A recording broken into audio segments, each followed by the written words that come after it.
This podcast may contain content that is not suitable for listeners under the age of 18. If you are 17 or younger and wish to educate yourself about sex and relationships, you should visit scarletine.com. That's Scarletine with one T. Hey, I'm Alicia, your non-monogamous relationship coach. Welcome to the podcast where my friends and I chat about our relationships, enthusiastic non-monogamy, polyamory, swinging, kink, and our lives. You'll get a candid peek into what makes it worth it to live life outside the box. And in case you're still wondering, nope, we're not monogamous.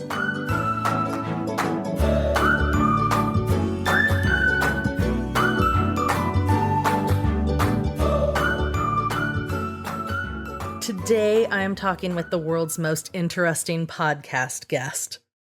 At least that's their claim to potential fame, and I would love to hear what you, the listener, thinks. Chuck and I got to talk about my favorite topic a lot, relationships and non-monogamy. But they're also a very vocal, radical, strange, silly human who cares a lot about bugs and love and queers and gentle parenting and tech. Chuck Copenspire is joining me today and sharing a lot of stories from their wild life. They're a former life coach, dominatrix, animator, programmer, and woman. And they're currently a transmasculine, non-binary human, forager, tech optimizer, friend, neighbor, relationship autonomist, and solo parent. Their goal is, well, they have several goals: to be on as many podcasts as possible about as many topics as possible, to foster or adopt as many arthropods and vertebrates or other creepy crawlies as possible, to collect a jar of 1 billion tears generated by their ability to connect sincerely and deeply in the moment and help them connect with their benevolent power and humanity, and to inspire people who feel like they don't belong to find their truest expression and the people that resonate with it. I love this conversation. I hope you enjoy it.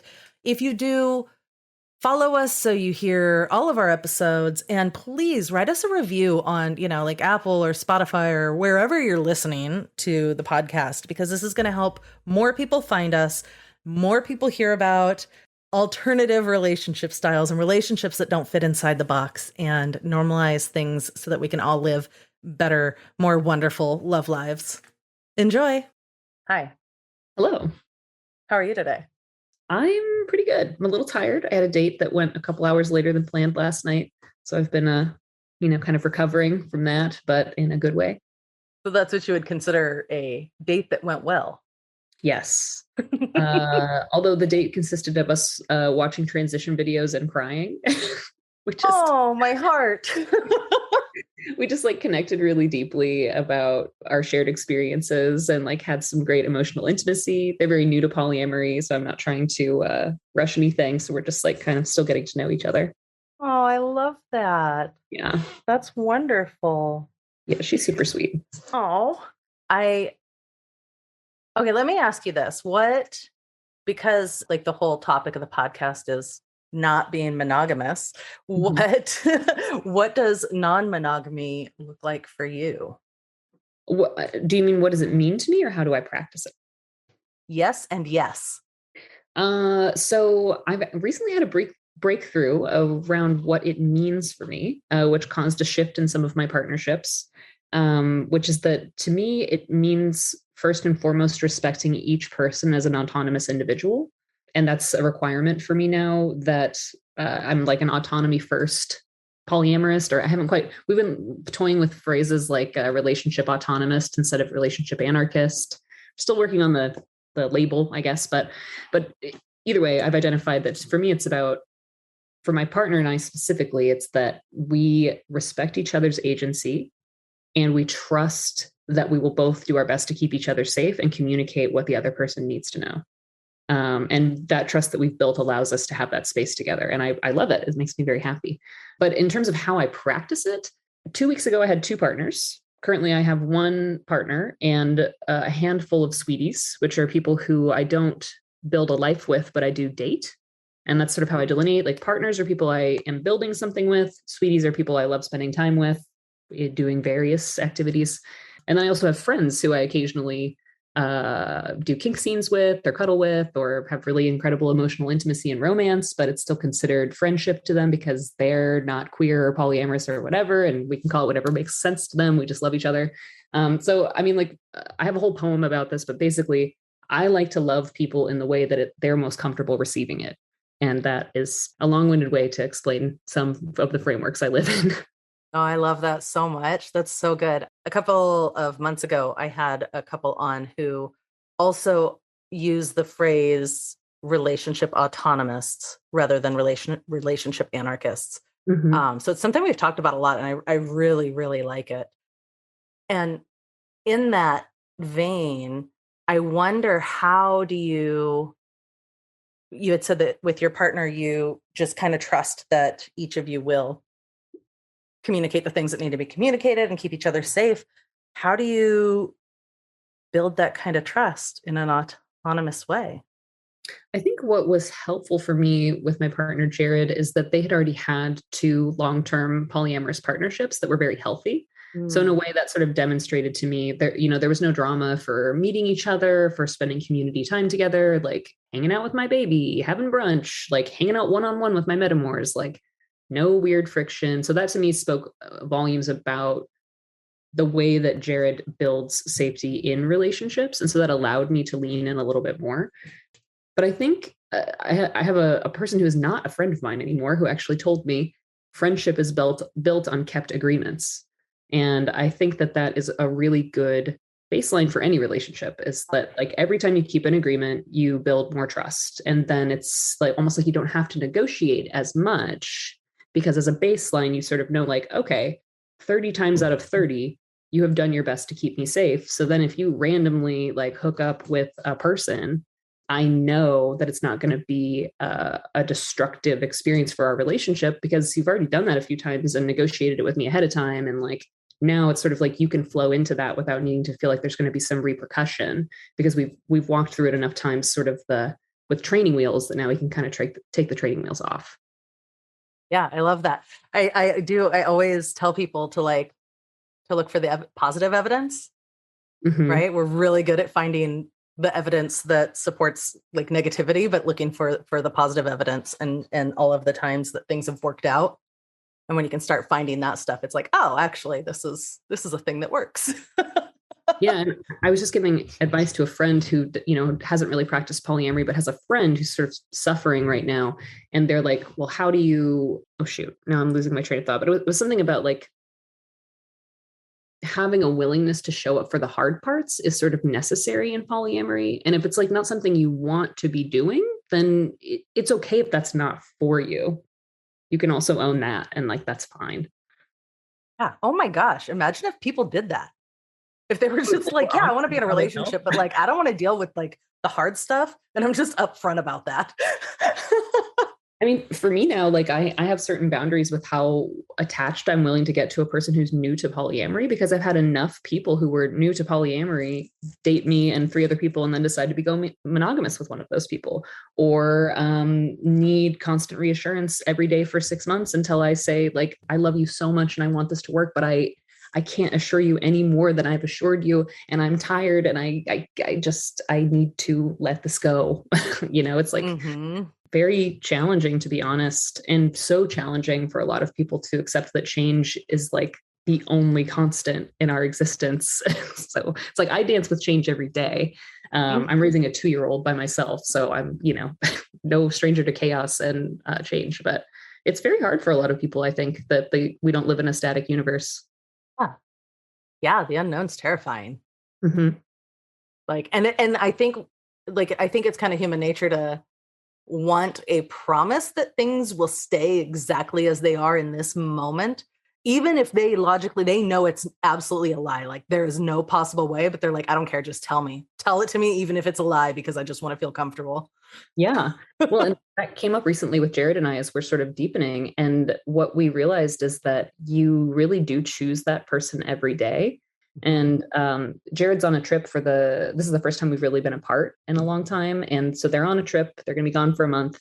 And we figured out that when we get back, I have this temporary tattoo ink, and we're going to every 2 weeks, like refresh a temporary tattoo on each other as a way to sort of reaffirm that we're still engaged and interested and choosing it, which I think is a fun practice. Also, I just like the idea of tattooing a person. So this is sort of a way to explore that desire in a less permanent way. That's fun. I really like that. People ask all the time, like how to like escalate without escalating. You know, if you're not following the standard social trajectory of a relationship, then how do you know this is going anywhere? Right. I love that idea of this, like, okay, well, I just committed to you for the next 2 weeks. Yeah. What do we want to accomplish together in the next 2 weeks? Like, right. Do we want to be friends for the next 2 weeks? Do we want to be a secret tryst of lovers for the next 2 weeks? Do you want to sneak around at night for the next 2 weeks? You know, like whatever framework is fun at that time, I guess. That's awesome. Have you always been polyamorous? I would say there are many things that I believe I was before I knew what the words were. Mm-hmm. I was introduced to the concept of polyamory when I was 21 by a person who I do not believe was an ethical slut, but convinced me that I should sleep with them despite the fact that they were married, and we did have a good time. And then I started reading a lot more about it and learned that that person was not in integrity in any of their relationships and broke many promises to me also. But that did not scare me away from polyamory as a concept, because I understood that there was now an option to not feel guilty for being attracted to people. Or like my big thing is I'm just curious about people. And I truly do not know. Are we going to smooch? Are we going to build a business together? Are we going to paint together? Like, I do not know, but I would like to have coffee with you and find out. And I feel like in a monogamous context, all my partners were threatened by that. And in a polyamorous context, people are comfortable, preferably, at least in the relationships I cultivate. Yeah. Yeah. That's amazing. I love the idea of curiosity in not just in like meeting new people or exploring new people, but as a way of deepening, right? Like deepening relationships, and also as a way of moving through conflict. Mm-hmm. Right? Like when you can use curiosity. Mm-hmm. Yeah. It's funny. I have Stay Curious in my temporary tattoo ink on my hand right now because I'm trying to design some lettering to have Stay Curious on this hand and Rest in Abundance on this hand. Ooh. And Stay Curious is advice from my fairy godmother, Rita Parrish, who is the funniest woman in Portland, but also a great mentor. And she noticed I would fall hard for people when I had crushes. She was like, stay curious, gal. Stay curious. You never know. Find out who they are before you fall in love with them. And I was like, that's actually great advice. That's solid advice. Even 10 years in, you can stay curious about what this relationship is and who this person is. Oh, that's good. That makes that gives me like bubbles in my tummy. Like, ooh.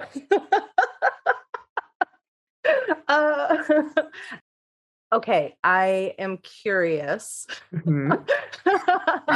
I'm curious about what is the most inappropriate or awkward or intrusive thing someone has said to you or asked you about your relationship style. I think maybe the one that's coming up is that when I told my mom I was bisexual, she thought that it meant I was polyamorous. And I didn't even know what polyamory was. She's like, I thought it meant you would date two people. And I was like, no. And then several months later, I was like, oh, actually, yes, that.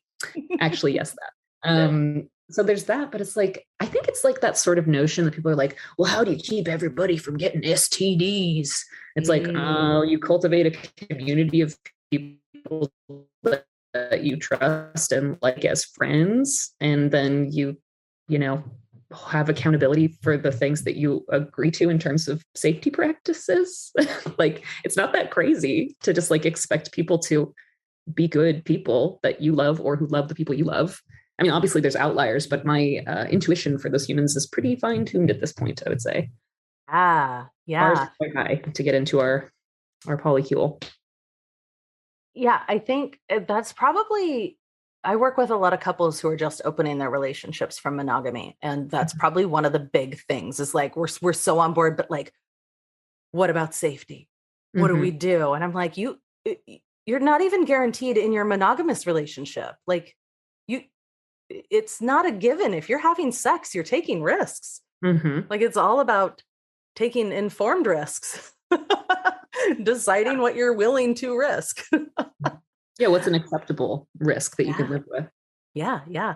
So that's fun because that's how we met was Evelyn Decker's Stars. Facilitator training. Yeah. Mhm. That was fun. Yeah, loved it. I didn't realize we rescheduled the last one, or we unrescheduled the last I one. didn't either. God, but I'm sure it was fun. I missed that one as well. But so I teach a group sex choreography, like get into group sex kind of class, like an online class. Cool. Mhm. And when I was a couple of years ago, when I put it all together and I was researching sexual safety and STIs and all of that, I came across Evelyn's work and the Stars talk and was so fascinated by it and so impressed by it and was just like, Mhm. oh my God, I need to have like, this is what I need to give people because So helpful. it's so, yeah, like we don't know how to talk about fucking Well, in general. yeah. Mm-hmm. If Yeah. someone tells me they have a crush on me, I initiate a stars talk because I'm like, let's get really clear on what your intentions are here. Like when you say you have a crush on me, like what do you mean by that in action and practice? And then I can consent to that or not. I can be like, ooh, I'm actually super not available for that. Or like, oh yeah, you know, like one kinky date a month. Like, all right, yeah, I could show up for that. That's brilliant. Mm-hmm. That's Save really a lot brilliant. of time and heartache. Yeah. I think I've always done some like variation of that without having a framework, Mm-hmm. right? Because I'm just like, I need to know, I need information. I want to know what's going on with someone and like what all the things are before I can decide if I want to like drive out of my zip code to meet someone. And it is like, you know, it's like how job interviews are really supposed to be a two-way street. I think that's true with dating too, where it's like, we need to make sure that this works for both of us. So I'll be really honest about like my availability. You know, it's like I have a daughter, I can arrange one date night a week. I already have, you know, one partner and one sweetie who I, you know, rotate between. So I want to maintain that commitment, but I might be able to like swing a Saturday once or twice a month. Or if you want to hang out for family movie nights or family dinners or dance parties at the park, like we do that constantly. You're welcome to show up. I do a ton of actually community vetting and making sure that a person works in my community often before I will initiate like a one-on-one date. Fascinating. So it's like, it's funny. Like a lot of people are like, I don't want my kids to meet the people I'm dating. It's like, I'd rather be friends with anyone before we date. And then, you know, then we can de-escalate back to friendships, which I just did with a partner. And like, you still have that foundation of friendship, respect, and community. So no one has to feel like, oh, it's this tragic loss, you know, can just be like, yeah. I'm totally on the same page with you with the kids. Like, Mhm. and I think that idea comes from a very monogamous mindset that if you're dating someone new, you're looking for a replacement parent for your children, right? Like I think that that's where that comes from because I'm like, my kids have cousins that they see once a year, and that's not a problem. Like, yeah, it's not like, they didn't just bring someone into their life, right? Yeah. Well, I also think like we put kids in this like weird space where we try to shield them from the realities of life. It's like people will come and go from your life. Like people might have to take a job in Germany, or like your friend might move away, your teacher might move away. Like it's okay to be securely attached and accept that people will, for their own reasons, need to geographically relocate or psychologically relocate, depending on the circumstances. Yeah, absolutely. That's amazing. Yeah, I mean, for Evie, you know, it's always been me and her. You know, it's been Evie and Cha Cha, and then the pandemic happened, and we had basically no one. And now we've sort of like built a little family in our house and within our polycules. And you know, she has lots of role models for how to look and how to love and express yourself. And I think that's ideal, honestly. Yeah. When you can create a village to help raise the kids, Mm-hmm. hell yeah. Yeah, I agree. Totally.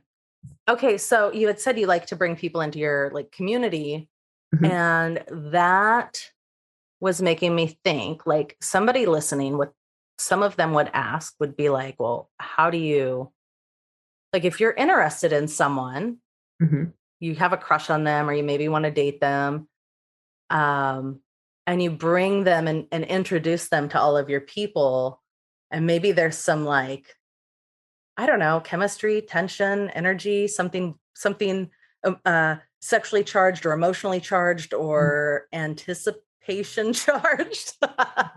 Right? Like, how do you navigate that?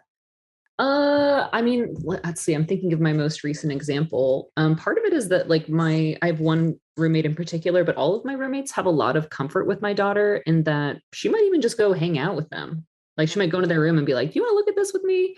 And then if I have my like crush over and we're already having a conversation, we might like sit a little closer, hold hands, or even like go to my room and like, "Do you mind if we go to my room for 2 hours and we'll be back after the movie?" Or whatever. And my roommates feel comfortable saying yes or no based on their availability at the time. We have a lot of flow with that, and respect that, with my roommates, sometimes we all kind of date the same people. Some of my roommates are married. There's a lot of respect for people's need to have one-on-one time when the inspiration arises. And so we have a lot of, I would say, shared covert language around that. But also I do have, because of my child, like a lot of explicitly planned, like, these are the 2 hours I have this month. Would you like to do that? And if the person is late for that 2 hours, I learn a lot about how much they understand what my time is like, or I pay a lot of attention to how I feel in that 2 hours. Am I energized afterwards? Like those hours are precious. So if I'm giving them to you, you need to understand that they're precious and utilize that, or I'm going to spend them with someone who does respect that, honestly. I love it. Okay, you seem like a super, super solid, secure person.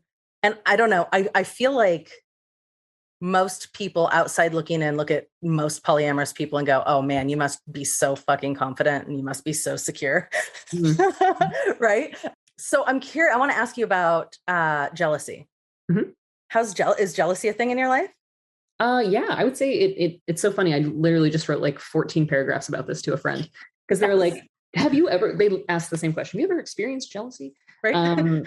Like for me, it's interesting because I have jealousy in and out of my relationships. The biggest one for me in relationships is that I feel like I've overcome recently was feeling like I was too difficult to date, because it's like, I do have these 2 hours and I need you to make the most of these 2 hours. And it's like, that's a lot of pressure. And if you just want to like check it out and see how it goes, it's like, come to my dance party in the park then, and we can maybe have a conversation, but like, I'm not going to pencil you in. I have a very specific energy, and I think I thought that it wasn't very good. And so being affirmed in my partnerships that it actually is good has been helpful. But the thing that often comes up for me is that like, I don't have the ability to spontaneously do anything. And so when I have metamors who are like, "Let's go have dinner at a fancy place tonight," or like, "I just want you to, take the day off work and we'll go run away together," or whatever. I'm pretty jealous of people's ability to do that, because I don't have that flexibility all the time. I have a pretty rigid life, and I miss being like that, but I have, real responsibilities that limit that for me. And so not only am I jealous of that in relationships, I'm jealous of that in general. I still have grief around that in general. And so that will come up for me. But for me, I am jealous around things that I'm insecure about. I have relatively few insecurities due to a lot of the work I've done on my trauma and my shame, but I am insecure about that one, probably just because of, like I said, there's still grief. I still miss the freedom of my old life, and like I'm a very impulsive, energetic, inspired, creative person, and it's very measured now in a way that it won't always be, but it is now. Yeah. Little ones really put a damper on spontaneity. It's like, I don't want to have all the energy for this date, but I just got screamed at for an hour and I just need you to hold me, please. Yeah, totally. Yeah. Totally. Yes. That is super relatable. Mine are like teenagers, preteens now, Mm-hmm. and it's not the same. There's a little more freedom, but along with that is a little more, I have to be more intentional about spending time with them, even if they're being shitty. Mm-hmm. Right? Like, like there's a point in childhood that with kids that you have to stick around for it. And then there's a point where you have to choose to stick around for it. Mm-hmm. Right, because like they're not going to invite you necessarily. Exactly. Right. Mm-hmm. Like, okay, well, we're doing this. Mm-hmm. This is not what I want to be doing. And I imagine, helping a toddler learn to emotionally regulate is very different than asking a teenager to use a kinder tone with you. Yeah. Yeah. It's all going to be rewarding someday. That's what I keep hearing. Yeah. The whole thing, that's for sure. That's awesome. Yeah, I think so. I ask about jealousy because I think that's the outside looking in. Everyone is just like, I'm too jealous for that. That's not a thing I could do. And when I know for myself, when I chose to not be monogamous, like I had gotten divorced and was like, I don't want to be locked down for another decade. Like that's not a thing I ever want to experience again. And I was a very jealous and possessive person. Like all my insecurities would get hit. And so it was a very like intentional time of figuring out what those were and how to navigate them and honestly like how to be okay with feeling jealous. Right. Just get comfortable with like, oh, I feel this way. Yeah, like getting comfortable with feeling uncomfortable. Yeah. Yeah. Something I will say is I would say an unusually compersive person. I sort of haven't always experienced that. And I'm kind of like, there's plenty to go around in general. I'm very like, especially lately, I'm like very abundance centric. Like, the people I love someone else I love. Oh no, does that mean they're going to hang out with us more? Oh no, like, like I love that. That's great. I'm so happy for you. I love you. You're in love. Like a person I've had a crush on for 5 years and is a good friend of mine just started dating my metamor and they're so happy together. And it's like, I don't feel bad about that. I actually am quite happy for both of them. I don't take incompatibility personally, so I think that helps. The other thing, this is like a little on the like kinkier side, but I feel like I have been able to transmute jealousy very intentionally into like a cuckold fetish. Or when it does come up, I actually tend to be more turned on than like angry or sad. I have experience with that. Yeah. I have played with that because it's very, very much for me, jealousy and like that anxiety feeling sitting in my body feels the same as being turned on or excited. Yeah. I feel so warm all over. But when I notice, if I really listen, I'm like, I'm warm, but I'm not mad or sad. I'm just very warm. And like, feeling it and being like, what does that feel like? And what does it feel like when I imagine this? And my partner often, like when they know I'm in that, will sort of poke it and be like, I bet they're doing this. I bet they're doing that, because it's like, I enjoy being pushed into sort of creating a kink out of that. I wouldn't quite call it pain play, but it's like a type of potential psychological pain play, cuckoldry. Yeah, a little bit of existential kink. Totally. Yeah, that you can engage with consciously or unconsciously. Right, exactly. Oh, I like that. That's fun. What would you say makes a relationship successful? For me, I would say, going back to autonomy and agency, I know for myself, I mean, you can blame it on me being a Sagittarius, you can blame it on me being ADHD, blame it on whatever you want, but I require respect of my agency. And I think that I call it, I need to be loved with an open hand is often what I say. Like, if you can let me land on your hand, I'll be here and I'll talk to you and be cute. And then if you're comfortable watching me fly away and you know that I'll come back and you actually also know that you'll be okay if I don't, then you can really love me for the person I am, who is a butterfly, a wanderer, an explorer, a scientist.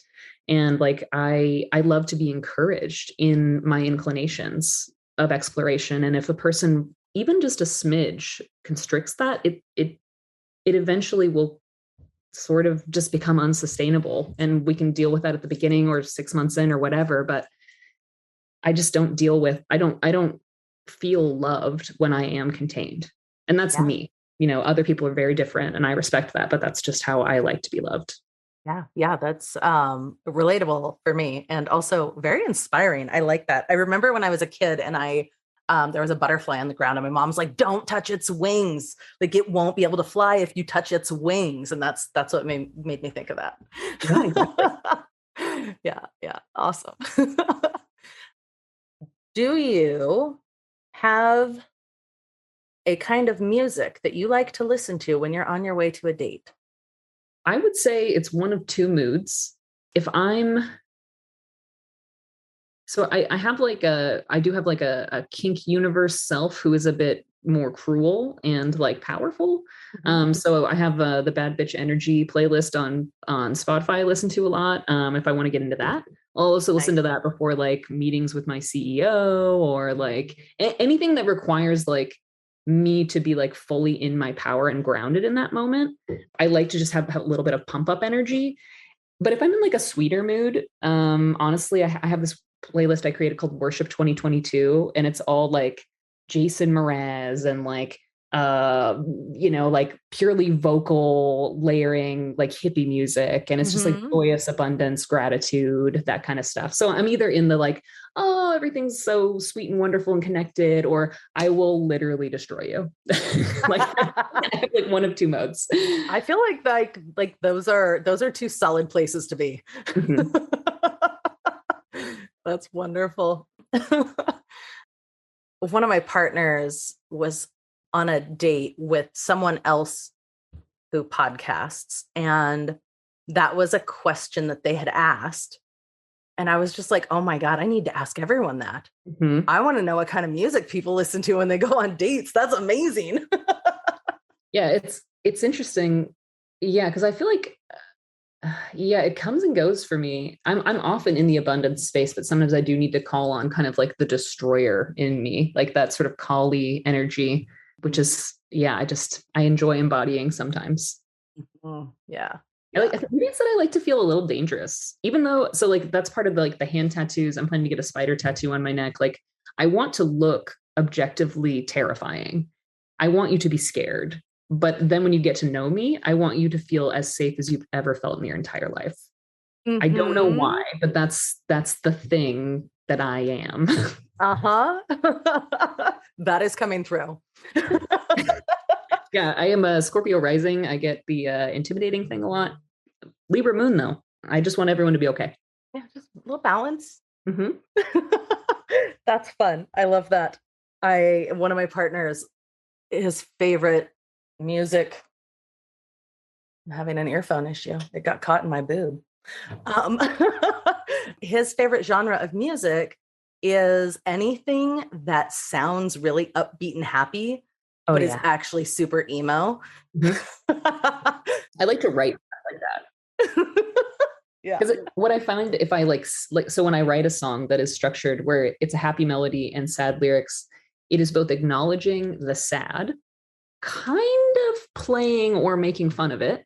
And Mhm. like the happy melody does uplift me. So it's like I'm acknowledging and naming the feeling, but I'm engaging in like a somatically pleasurable experience. Yeah. Yes. That's a really good way to describe that. I use music a lot to move through big emotions, especially hard emotions. So that's been an anchor for me at a lot of points in my life. Yeah. And poetry? Yeah. I have like a TEDx talk out there about poetry as activism and community building. It looks like my poetry group, Power to the Poetry, might be doing a reunion tour. So that would be What? cool. But yeah, I was really big on the scene, the slam poetry scene in Spokane, which is like a small subsect of the world, but has a great poetry scene. And then I think 5 days before my TED talk, I was not aware at my TED talk, but I was pregnant. And I was like, why am I so tired and grumpy? And then a few days later, I was like, oh, that's why. This And is then, a thing. yeah, a lot of things changed really quickly. And I feel like I'm kind of just back on my feet recently. But And yeah. then a pandemic. Oh, yeah. No, I was not on my feet when the pandemic started. That was yeah, when the pandemic started, the same week lockdown happened, they closed my daycare. So then I tried to work at night after taking care of my 8-month-old by myself all Hmm. day. So I lost my job.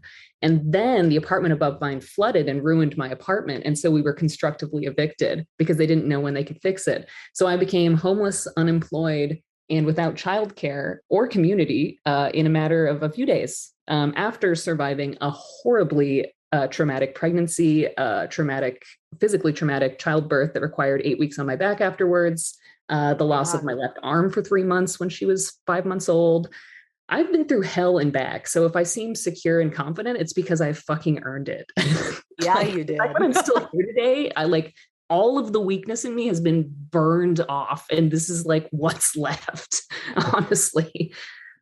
Yeah. Yeah, that's so much. And like when you get to the other side, it's I don't feel like relief is the right word.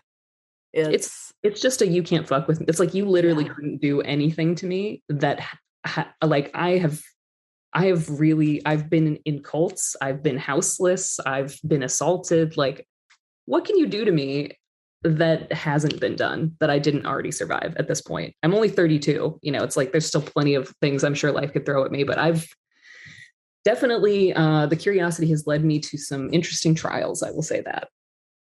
So then at that point, it's like you want to judge me for who I'm sleeping with? Like, It's like, okay. it's like your opinion matters to me. Why? Like, I do not need to prove my value to you because I'm quite aware of it. Thanks. Totally. I love that. um, okay, so let me ask you this. If there were one thing that you wanted the people listening to hear, what would that be? I would say if you're new to polyamory and you are naturally compersive and independent, still practice understanding and articulating your needs. When I was solo poly for, I think, 7 years, I was always like the cool one who, like, oh, your other partners are fighting. Sure, you can talk to me about it and not ask me what I need today. Or like, oh, you're too busy to hang out with me because you're dating 4 other people who do ask for what they need. Like, that's fine. And then I'd like go cry by myself every day. It's like, just don't try to be cool. Just be honest. Like, your needs are valid. And it's okay to have needs. And if people don't want to hear your needs or just logistically can't meet them, it's not about your value as a person. And you can just keep asking until you find someone who is delighted to meet you in that place. That's wonderful.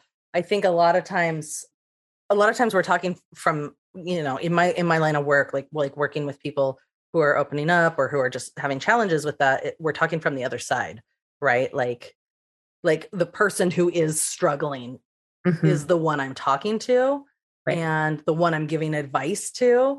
And I think it's really easy for people to forget that like everyone involved, it has their own thing that's happening. And usually just because one person is outwardly struggling more or having more challenges and verbalizing them does not mean that the other one isn't.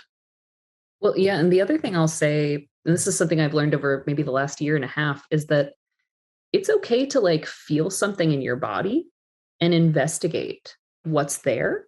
And then let that be true. Like, let it be true that you feel trapped right now or threatened or whatever. And you may not even logically be able to articulate it, but let it be true that your body is telling you something. And if you can honor that, I think that is how you actually become unstoppable, because then you're protecting your vital energy and you're not wasting it on things that aren't serving you. And then you can accomplish way more. But it's like, we're not taught to do that. We're not taught that we have access to this power and that we should protect it. We just are taught, one, that we're powerless. And if we do have any power, we don't deserve it and should give it all away. It's just like we have all these weird messages around. Or I've been talking about how people think that power has to be inherently destructive. But I think our true nature is powerful and benevolent. It's like, if we all access that, like we could just fix everything. But We can just fix the whole world if people would listen to their bodies. I know, yeah. I mean, that's what I got out of the STARS class. The biggest thing was, before I ask anyone else for consent, I need to get consent from my body first. And like in my explorations of, I've got into the ecosexual movement and I now identify as an eco-romantic. But like, there's times that I have not gotten into a body of water because I could feel that the body of water did not consent because I listened. And it's like that, it doesn't really matter if anyone else believes that or feels that. That's how I felt. And that felt appropriate at the time. Or like, oh my God, the perfect analogy is when you pick berries, the ripe berry will literally fall into your hand when you touch it. And if it needs another day, you'll have to pull a little bit. If you have to pull a little bit, stop. That's genius. Yeah. The berry is the ultimate teacher of consent. That's brilliant. That makes me think of so many sexual analogies where we're not ready. Yeah. Do a little bit more. Wait a little bit more. Yeah. Anything you force or pull is without like consent is going to create pain or loss or something. It's like, just be patient. And if it's never the time, like, move on. Oh my God. Yes. That I have to we have to end on that note right there. Oh God. Okay. Because it's so perfect. Like, that's so perfect. It does have a little bow on it. That's true. Yeah. Yes. Amazing. Thank you so much. Totally. Yeah. Yeah. I've really enjoyed talking to you. Yeah, I love, thank you for having me on. I don't know if I've shared with you my mission so my mission is I'm building a website called, I have already built, it's the world's most interesting podcast guest. I'm trying to go on every kind of podcast possible and talk about anything. Like, I know a lot about technology. I know a lot about bugs. I know a lot about sex. I know a lot about being trans. Like, I have so much lived experience, so many stories. I want to be on every single podcast and talk to as many people as possible until I get on Joe Rogan. And then everyone on Joe Rogan has to hear my crazy gay ideas. And then they'll become crazy and gay, and then we'll save the world. And my ultimate goal is that I want to meet a billionaire and then do eye gazing with him and have him realize his inherent humanity. And then he can save the world for me. That's the plan. I support That's this the trajectory. I support this goal 10,000%. It's delusional, but it's fun. So I'm just going to see where it goes. Fuck it, right? Who cares? There's no failure to be had. Sure. I mean, I can shoot as many half-court shots as I want. Maybe I'll make one. Maybe I won't. Exactly. I love that. Thank you. Yeah, I'm doing my best to have fun with being embodied for a period of time.